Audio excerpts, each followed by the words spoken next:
You leave the C&P examination, get into your car, and realize you are already replaying the appointment, the examiner's expression, the questions you answered, the question you wish you had answered differently.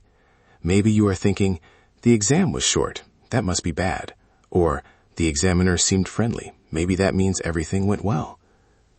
Here is the most important thing to remember. None of those impressions is your VA decision. The best thing you can do after the examination is not interpret it. It is preserve an accurate record of what happened, organize what you can verify, and wait for official information. Welcome to the Veteran Benefits Reset Podcast, where we help veterans and their families better understand the VA disability benefits process, one step at a time. I'm your host, Cameron Burrell, a U.S. Army veteran and founder of VetBiz Media. Today, we are building a simple post-exam checkpoint, one page that helps you capture your own memory, mark what needs verification, and prepare sensible questions while you wait. This is education, not legal or medical advice. It does not replace guidance from a VA-accredited Veterans Service Organization, claims agent, or attorney. Every claim is different. So today, we are choosing facts over frustration and education before action. Let us begin with what the examination can actually tell you. A compensation and pension examination is one part of the evidence-gathering process. Depending on the examination, the examiner may ask questions, review available information, perform an evaluation, and document findings or opinions within the scope of that appointment. But the examination is not the final VA decision.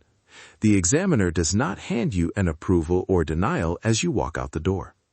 The VA reviews the available evidence and applies the rules that fit the claim. I know that can feel unsatisfying when you want an answer immediately, but it is also why reading an examiner's mood like a scoreboard is not a reliable strategy. A quiet examiner is not proof that something went wrong.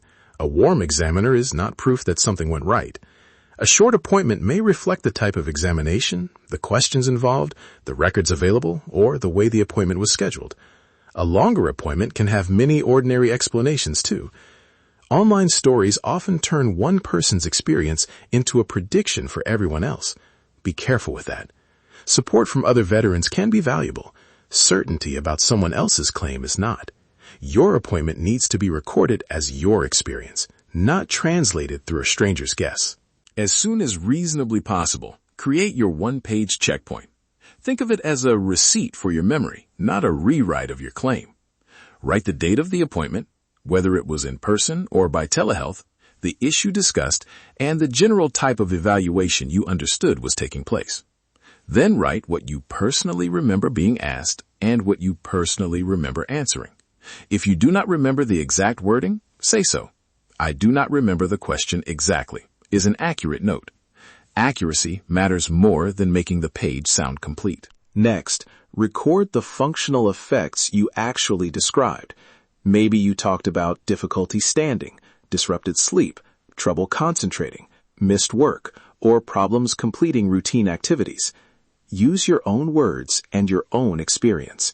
Do not copy a symptom list from a website. Do not add a symptom simply because you later learned it might be relevant. If you remember something you did not mention, write, I remembered this afterward. That preserves the timeline. It does not turn the note into a script for your next conversation. Honest documentation is the point. Here is a fictional example. The date is May 14th. The issue discussed is a knee condition. Under What I Remember, the veteran writes, I described pain after standing for about 30 minutes, and I said stairs were difficult. Under What I Need to Verify, the note says, I do not know whether the examiner reviewed the older physical therapy record. Under Questions for an Accredited Representative, it says, what official record should I check before sending anything else? That is specific, useful, and honest. It does not claim the examiner ignored anything. It does not predict a result. You can organize the page with 3 simple headings. What I remember, what I need to verify, questions for an accredited representative. Under the first heading, keep to first-hand observations. Under the second, list uncertainties, such as whether a particular record was available or whether a specific test occurred. Under the third, ask process questions. What correspondence should I watch for? How can I determine whether a record is already in the file?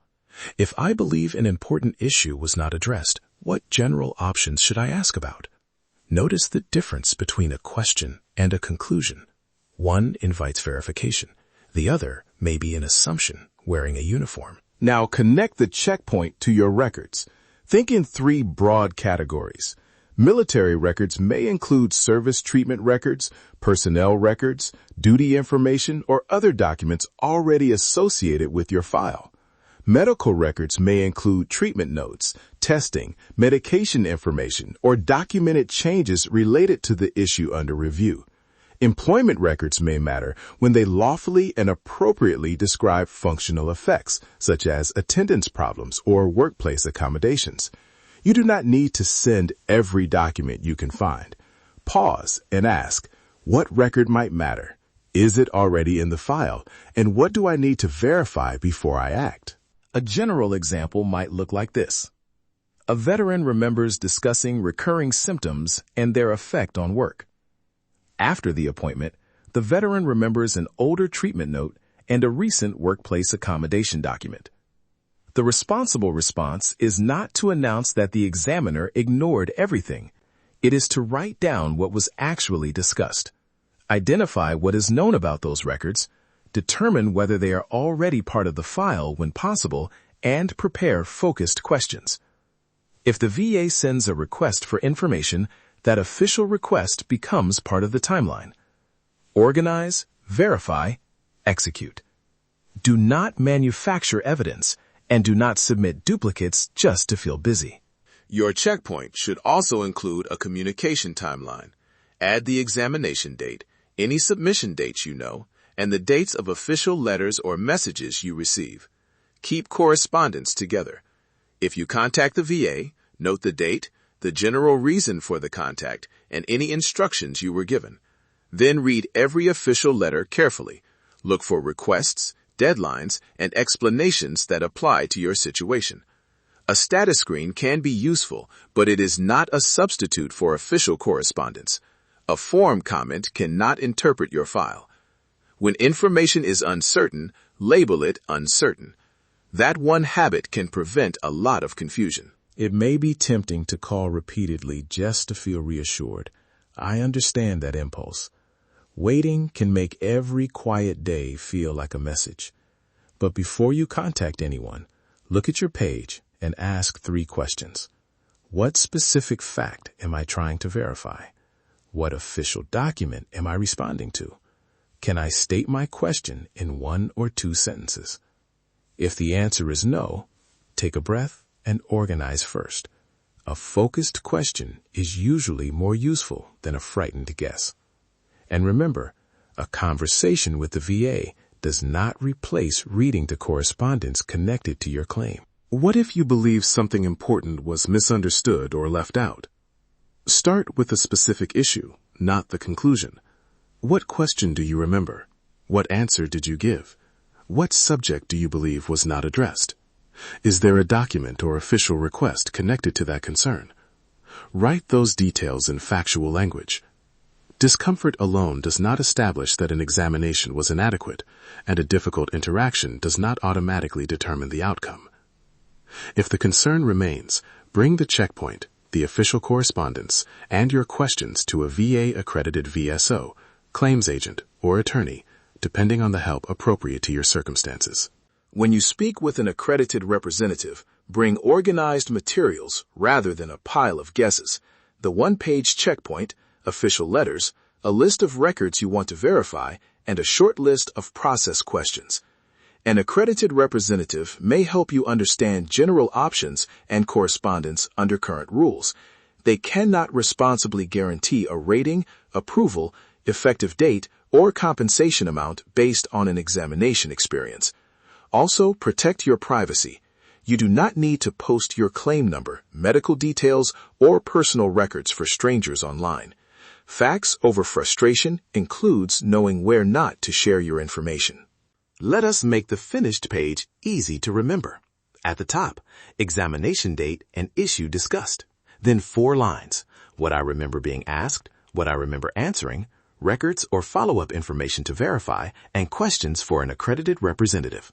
At the bottom, write this reminder. Wait for official information and do not treat impressions as results. If a letter arrives, add it to the timeline. If a record is verified, mark it. If a question is answered, date the answer. 1 step, 1 record, 1 mission. So, 3 things to carry with you. First, the CNP examination is part of the evidence process, not the final VA decision. Second, your post-exam notes should preserve an honest memory, not revise your story or create a performance. Third, organization is your best immediate action. Track official correspondence, identify records without unnecessary duplication, and prepare focused questions when you need accredited help. This will not guarantee a result. It can help you respond with better information and less guesswork. Stay organized, stay informed, stay ready. Before the next episode, complete your 1-page post-exam checkpoint. Write only what you remember firsthand. Mark uncertainties as uncertainties. Add the official letters or requests you have received. List the records and questions you want to verify. If you are preparing for an examination rather than waiting after one, the same principle applies. Be truthful, describe your actual experience, and bring process questions to an appropriate accredited resource instead of relying on rumors. Education before action. Earned benefits start with good preparation. If you would like help organizing the bigger picture, download the free 7-step Veteran Benefits Reset Guide at vetbizmedia.com/veteran7. It can help you organize military, medical, employment, and VA records before taking your next responsible step. And if this episode helped you, follow the podcast, leave a review, and share it with another veteran, family member, or caregiver who may need a calmer way to navigate the waiting period. Thank you for listening to the Veteran Benefits Reset podcast. This is an independent educational resource, not legal or medical advice. Verify current information through official VA resources and consult an accredited representative when appropriate. Your service did not expire. Your story is still worth reviewing. Take the next responsible step.